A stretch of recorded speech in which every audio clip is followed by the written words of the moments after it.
the first 2 days are traditionally said to be hard. First for the body, second for the mind, and then once you hit the third, it's all clear. We're done. We're just coasting. But I also said this thing earlier about like first day, second day, like the first 2 pancakes, which never come out quite right, and then you get into the fresh with the third pancake. You really nail it. But actually, here we are with the third talk, and I'm feeling a little bit nervous about that, as if this will be a great talk because it's a third one or something. And following on the really sort of masterful talk we had yesterday from Valerie, that just was like a arrow to the heart, or a hand to the heart, from the heart to the heart.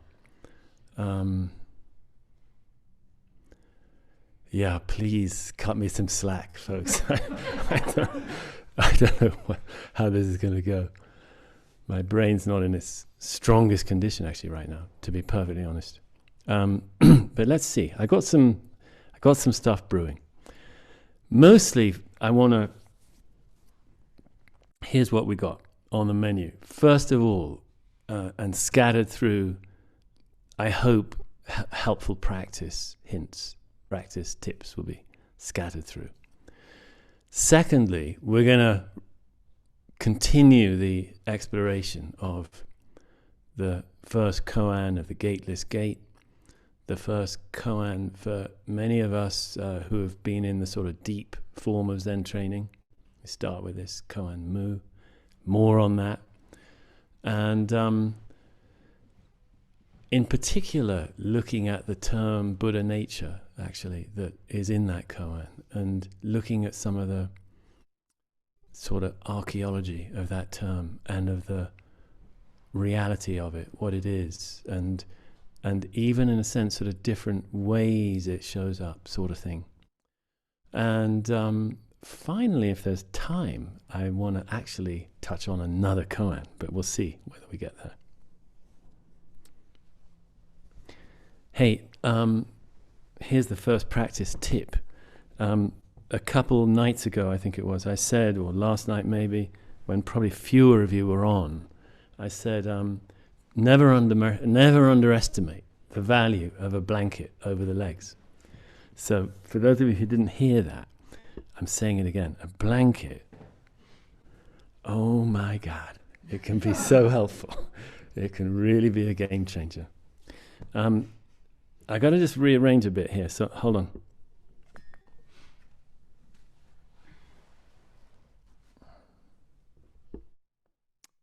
Okay.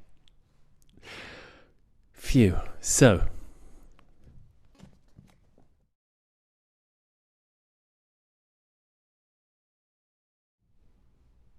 does a dog have Buddha nature? Moo.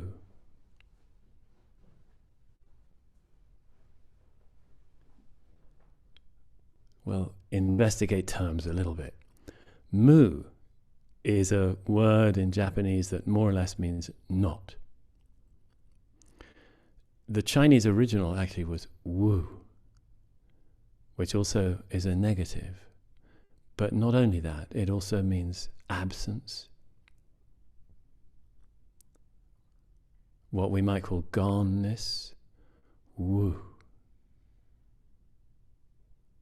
absence. Absence of what? Isn't this practice all about presence? Being present to what is? What could absent things have to do with it? Well, maybe it's not absent things. Maybe it's absence itself. Or maybe we shouldn't even think about the meaning. It's just moo. Just that sound, moo.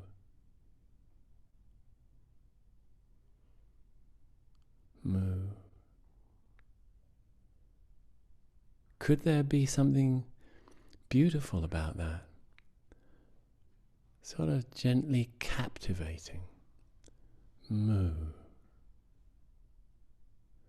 if there is, let me assure you that it's a healthy form of captivation.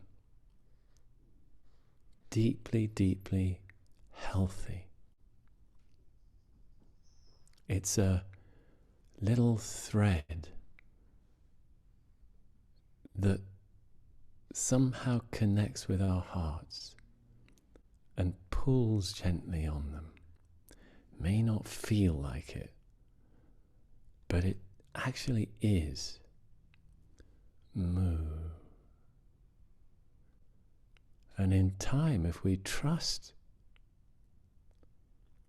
the practice, and then trust any little traces of the captivation, should it arise, the longing to follow it, follow this weird little trail of breadcrumbs, each breadcrumb being a moo, uttered on the out-breath, silently in the mind. If we follow that trail, where will it lead us? What will it lead us to? Can we have some idea, please, of where we're going? Let me know what I'm being captivated gently, maybe lured gently by. Let me know where I'm going, and I'll maybe go. I'll choose, go or not go, but I'll know where I'm going. I want to know the destination. There's the rub. There's the rub.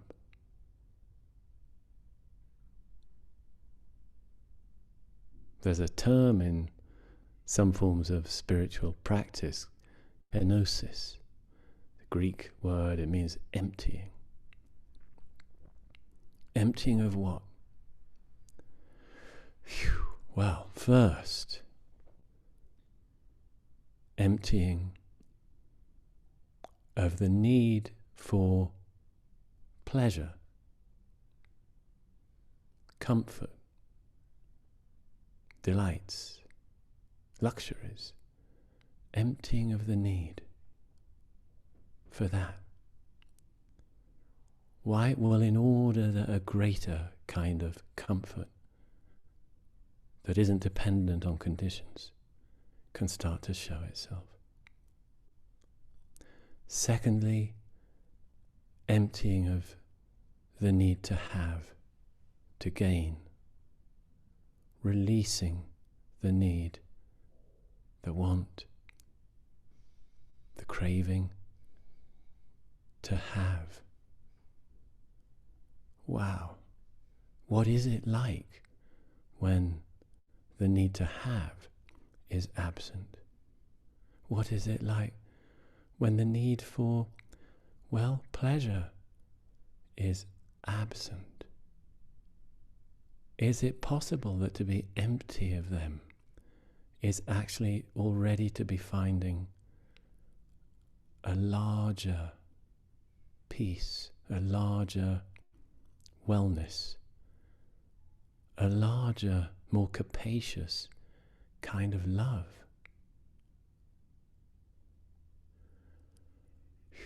Yeah. And then thirdly, emptying.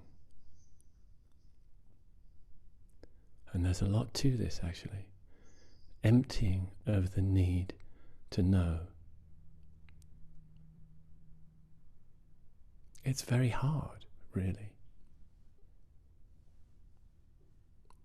We want to know lots of things. We want to know, for example, that our loved ones are safe and well.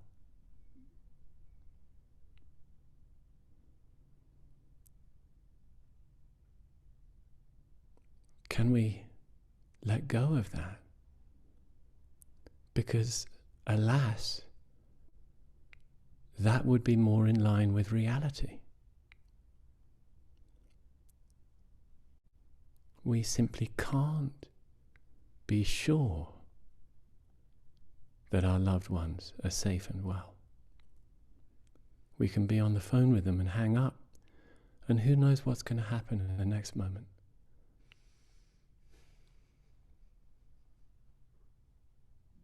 Many of us here know this firsthand. Of course, many other kinds of knowing. We want to know, we want to understand. It's perfectly natural. And actually, in the mysterious way of this practice, it can happily embrace both sides of something. It's a middle way that knows yes and no. It's not one or the other. So there may be things we want to understand, and we can maybe get some understanding. For example, we can understand how this human body, mind, heart system operates a bit better. We can start to tease apart the strands of present moment experience in really helpful ways. We can start to get it. Oh yeah, there's these different senses going on. Oh yeah, there's these different skandhas. We can't get into that now, but boy, is that a deep and helpful practice if it's approached experientially. Skandhas being sort of kind of components of experience. It can be so helpful to recognize the three poisons at work: desire, aversion, misunderstanding. It can be so helpful to recognize the 5 hindrances. What a handy little toolkit the 5 hindrances are. And this coming year, we're going to be looking at them in detail. Not looking at them as ideas, as concepts, not at all. I mean, tiny little concept, but mostly, what is it? The first hindrance, when it's present. How do we know it's present? How can we be with it? This subtle craving, or not so subtle, how can we be with it? How can we soften around it? How can we let it actually tenderize us? Sort of the other way around. What happens if we let it tenderize us? How about when it's absent? What's that like? Same thing with the second hindrance, aversion. Kind of almost another form of craving. Craving for things to be different.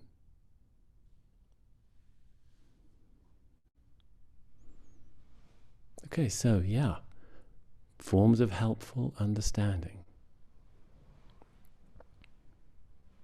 So what about the emptying of the need, the wish, the want, the yearning, the longing to know, the clinging to knowing?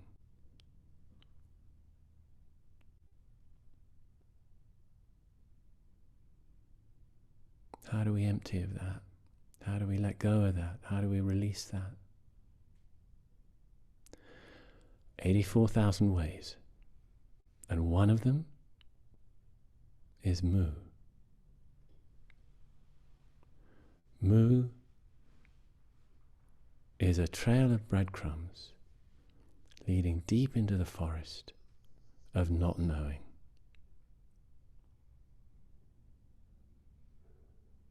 Becoming empty of knowing. And what's that like? Is it any use if I say? I mean, I only know bits and pieces from my own experience. I don't know that they're right. I could... Well, here's where I'm going to defer to wiser sages. Buddha nature. awakened nature. What is it? Here's a little bit of archaeology.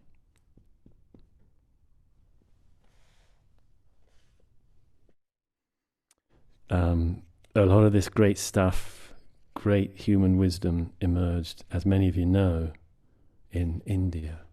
India is still perhaps the richest, deepest, clearest of all sort of sources of spirituality. I personally feel, it's so wise in its different categorizations of spiritual practice, and it's so wise in its depth, in its capacity to put forth beautiful forms of theism, monotheism, polytheism, and atheism, all under the umbrella and refuge and shelter of deep spiritual practice. Wow. But look, here's my brain up to it. Okay, here's some little tastes of where this term comes from, Buddha nature, awakened nature. Way back in the time of Vedanta, with some of the Upanishads,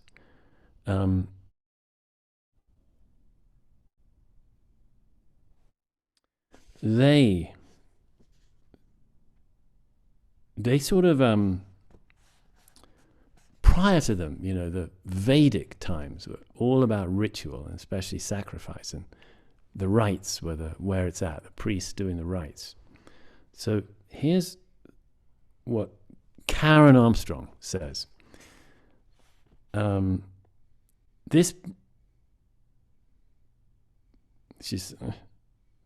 we're coming to the heart of the Upanishadic vision. The focus was no longer on the external performance of a rite, but on its interior significance. The focus of the Upanishads, which are these great sort of hymns and verses and stuff, was the Atman, the self or soul inbuilt, which was identical with the Brahman being sort of ultimate divinity or something like that. So in the personal Atman, there's one with the great Brahman. If the sage could discover the inner heart of her own being, she would automatically enter the ultimate reality and liberate herself from the terror of mortality. So going within, finding our own heart and finding that it is one with ultimate reality. In other words, it's not now about getting with some divinity that's out there. It's here. It's here. Sometimes, sometimes the sages preferred to give negative information, telling us what was not the case about this Atman. Here's a quote from the Bradaranyaka Upanishad. About this self, Atman, one can only say not, this famous thing, neti, not this, not that, not. It is ungraspable, for it cannot be grasped. It is undecaying, for it is not subject to decay. It has nothing sticking to it, for it does not stick to anything. It is not bound, yet it neither trembles in fear nor suffers injury. It's not like any of those. Okay, that's a hint.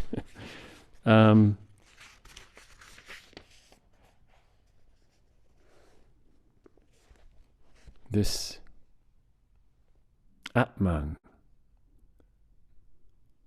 because it's identical with the immortal, unchangeable Brahman, identical with it. It was also beyond hunger and thirst, sorrow and delusion, old age and death. It was imperishable, indestructible. It was transcendent, ungraspable. it was only possible to define or comprehend something when there was duality.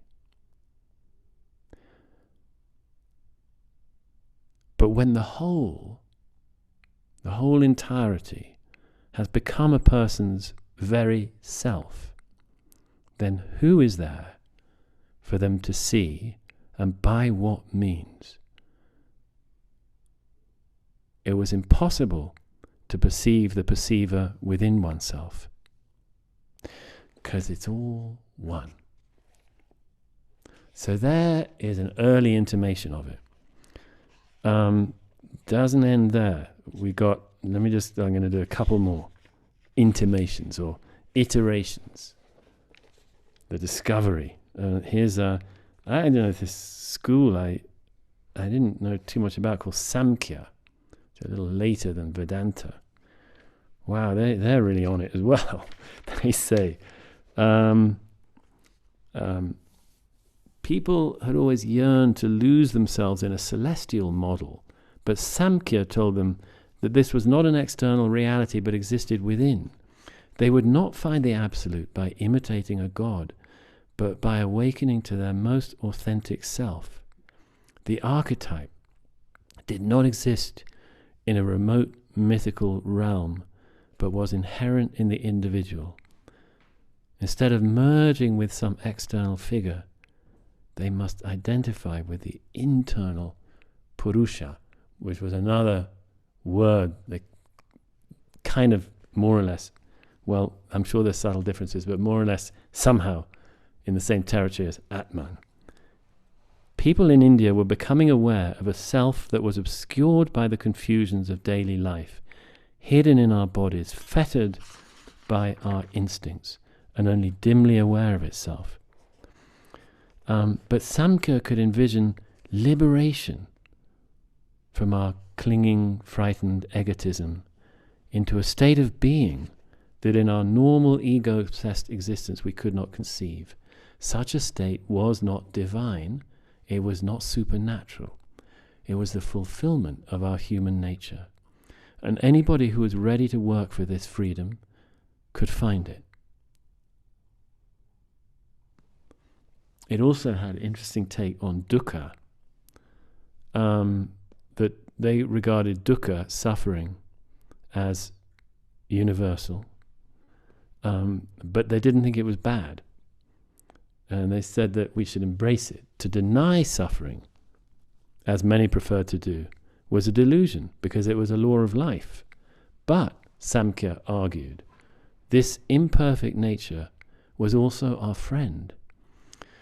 Because the more, quote, I suffered and identified with this ephemeral world, the more, quote, I yearned for the absolute, unconditioned reality. So, yes, many of us may reach some point in practice where we feel really grateful for our suffering, because it has driven our practice. It has been the very thing. It's so paradoxical, all of this, you know, this allowing thing I keep talking about. Well, it's true. What we think we don't want may be exactly what we really want. It may be exactly the key that unlocks the whole universe. I remember at a certain point in my practice, I'd had various glimpses and stuff, and it was kind of along the way a bit, but still kind of, at times troubled. And of course, and then one retreat realizing, what if this thing in here that's sort of uncomfortable, what if instead of assuming it's an obstacle, what if instead of that I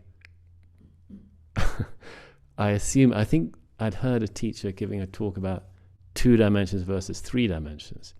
Many of you have heard the story, like if you live in a 2-dimensional world and it starts raining, you just see water appearing. You don't know where it's come from. You don't know it's come from up above, sort of thing. Same thing for us living in our 3-dimensional world. We can't conceive of a 4th dimension. We just think this world of space and time is how it is, 3D. And I know I know it's actually, physics is a bit more sophisticated than that, and they say time is a fourth dimension. But leave that aside, please, just for a moment, because in terms of this model, imagine living in a 3D world, and then there's some little thing here that's uncomfortable, and you think you don't want it. But what if it's a 4-dimensional object trying to show itself to you? See what happens.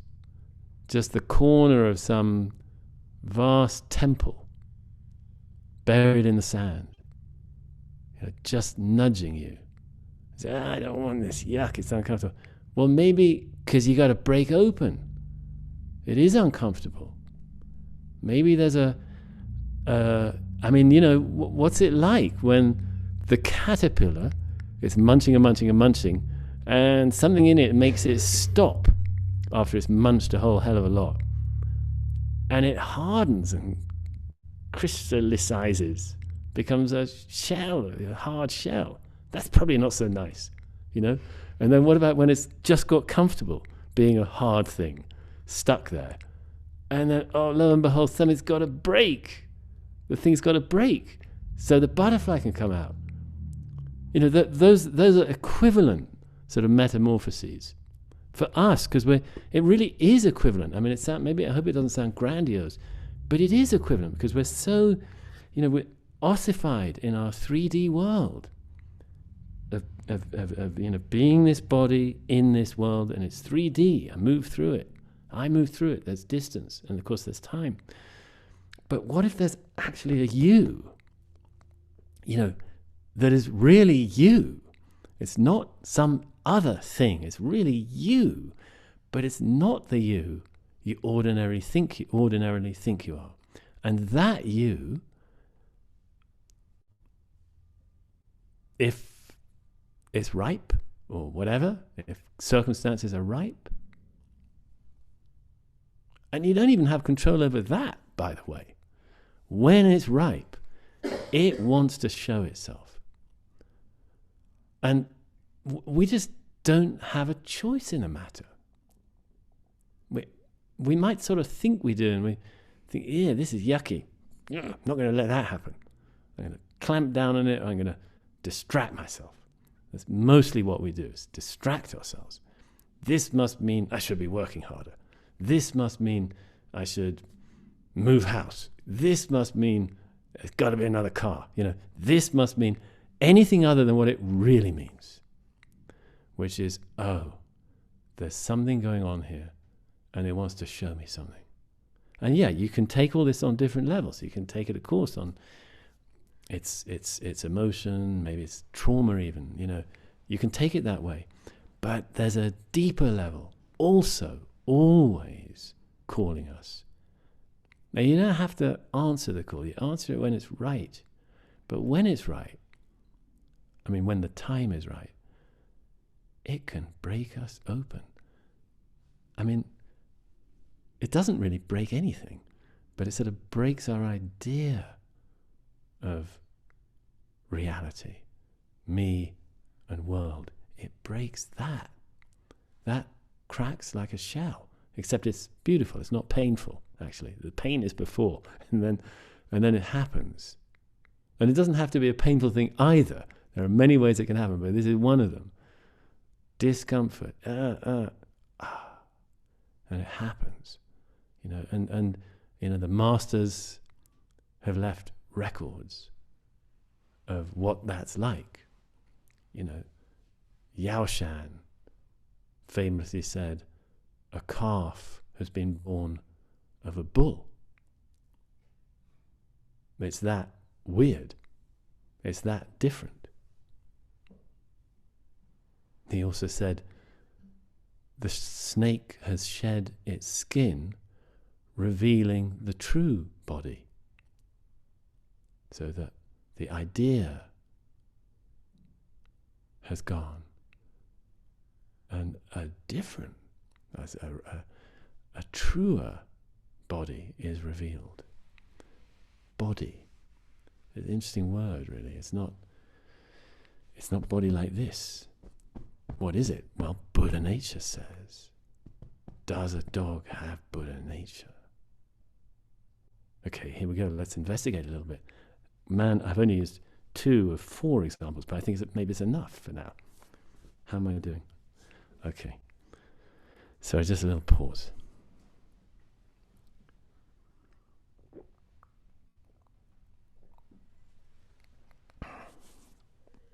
I have no idea if this is making any sense, and I hope that it's some way soothing at least, and puts you into a nice nap, if nothing else. For God's sake, don't pay too much attention, please. This is just it's a whirling of the wind. No need to give it any heed. Does a dog have Buddha nature? Well, here, let me talk a little bit now about kind of levels of awakening, if I dare use a term like that. Yeah, there's somebody was asking yesterday about sort of consciousness, awareness. Is that the same as this Buddha nature business? Buddha nature's got different dimensions. Simple as that. Sitting here now, just a table floor kind of camera thing, all of us here in the Zendo. This is Buddha nature. This is it, showing itself perfectly fine, as everything we know. Then there's this taste we can get of an awareness that seems to be kind of eternal because it's timeless. There's a quality of our own awareness. It's sort of like we ordinarily sort of narrowing our awareness into our common way of experiencing where there's space and time.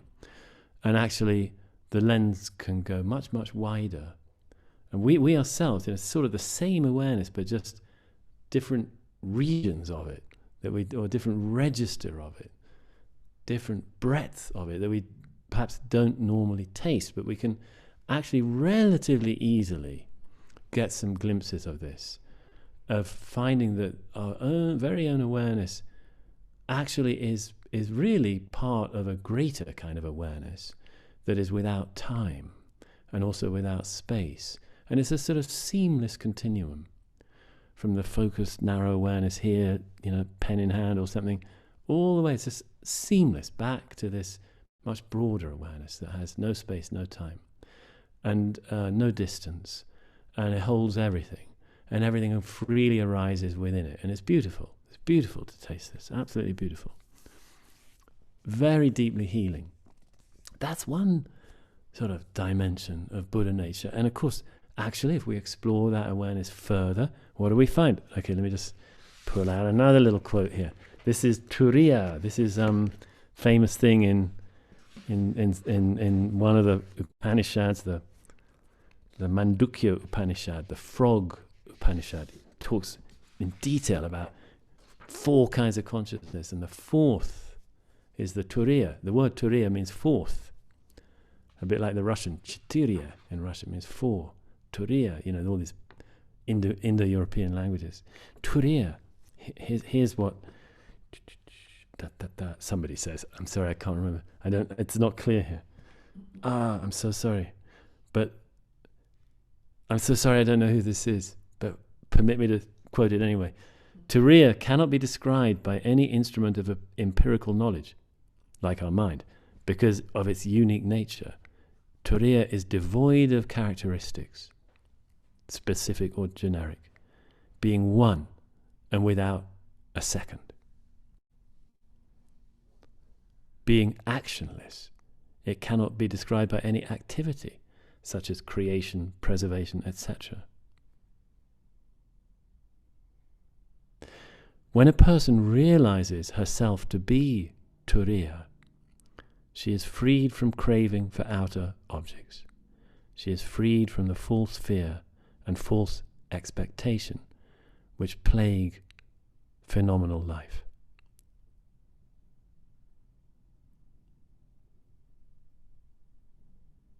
Turiya is the 4th consciousness, is what the other 3, which are waking, dreaming, and sleeping, are made of. So if you take waking, that means all our experience right now is made of this empty, boundless fourth consciousness. Made of it.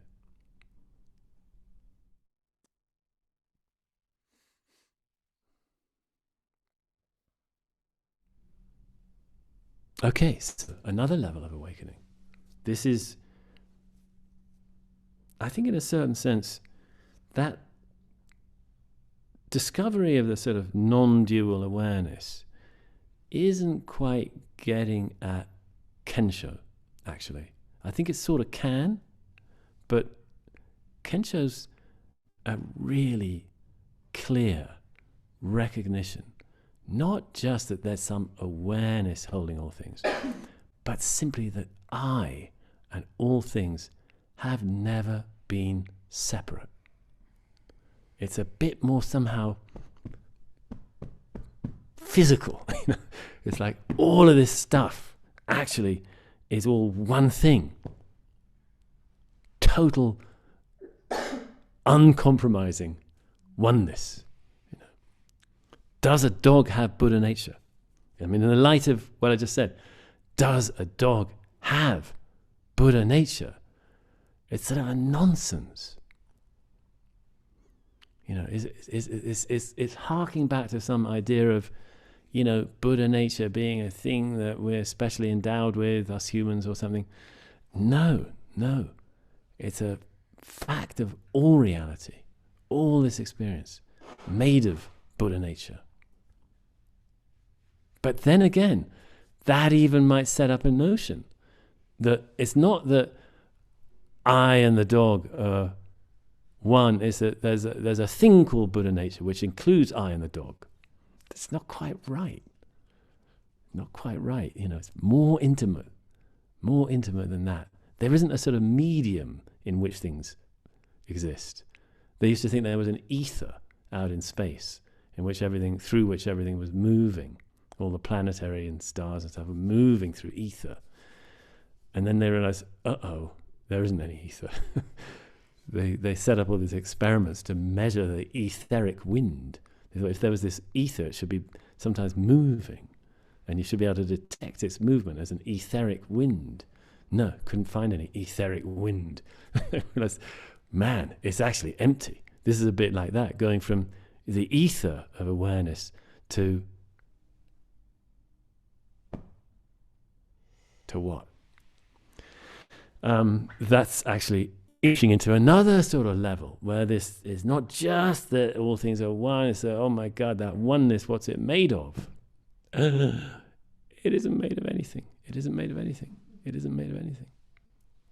And yeah, there's even different levels there. We might sometimes see that myself, this solid entity, I know I am, boom, it's just been a mirage, just been a made up thing. It made up itself. Wow. It's staggering. And what's there instead? There isn't something instead. Gone. And then sometimes they say it's harder to actually see, not that the self is empty, but that the world is empty. That the world, this solid, lovely world, is gone. Well, beautifully, it doesn't stop arising, actually. I mean, we can have an experience where it's totally gone, and we see that it too was a kind of genie, is a kind of, but mercifully, it's still arising. We just know it's transparent. Lex Hickson, I like to quote him, he's a beautiful guy. He wrote a book called Mother of All the Buddhas, Prajna Paramita. I think I got him here. Maybe I don't. Yeah, I do. He says, the Bodhisattva awakens by becoming blissfully free from any obsession with battling or obliterating ignorance, habitual formations, personal consciousness, conventional names, finite sense experiences, taking birth, or physically degenerating and dying. The Bodhisattva awakens by becoming blissfully free from any obsession with battling or obliterating all the things that we think we've got to get free of. No more battling them. In other words, awakening leaves the entire array of mundane appearances in place, tangibly and coherently functional, yet transparent. So actually, we never needed to really do anything. It's resolved. That's what somebody was asking about Zen death, and lordy, I'm not qualified to speak to it, but my hunch and my little hints is that it's something about this, dare I say, another level of awakening where it's not just that everything's one, it's not just that everything's empty, it's that total goneness of self and world is exactly this moment, just as it is. So there's no two sides. It's just this. There's nothing to get. Just this. You can be angry, you can be sad, you can be joyous, you can be fearful, you can be anxious. And, there's flowers and trees and traffic jams and steering wheels and all the rest of it. And it's none other than the free functioning of the Dharma, of Buddha nature. Does a dog have Buddha nature? That's the answer, really. Actually, sorry. Don't think that, if I just go ruff, ruff, I'm going to sort of get this koan. No. Sorry, no. How am I doing? Okay, I think it's... Okay, I'm going to wrap up. Here's how I'm going to wrap up. With a beautiful poem from the Therigatha. The Therigatha is a marvelous collection of poems by early Buddhist nuns. The Theravada is the way of the elders, the early form of Buddhism. They really, I think, studied the Pali Canon, which is the earliest, was one of the early canons of Buddhist literature. I think the most compendious of them, but there are actually, in fact, others. And the Therigatha were early Buddhist nuns. And funnily enough, the Therigatha is a collection of poems written by early Buddhist nuns. It's marvelous, and it's heartbreaking.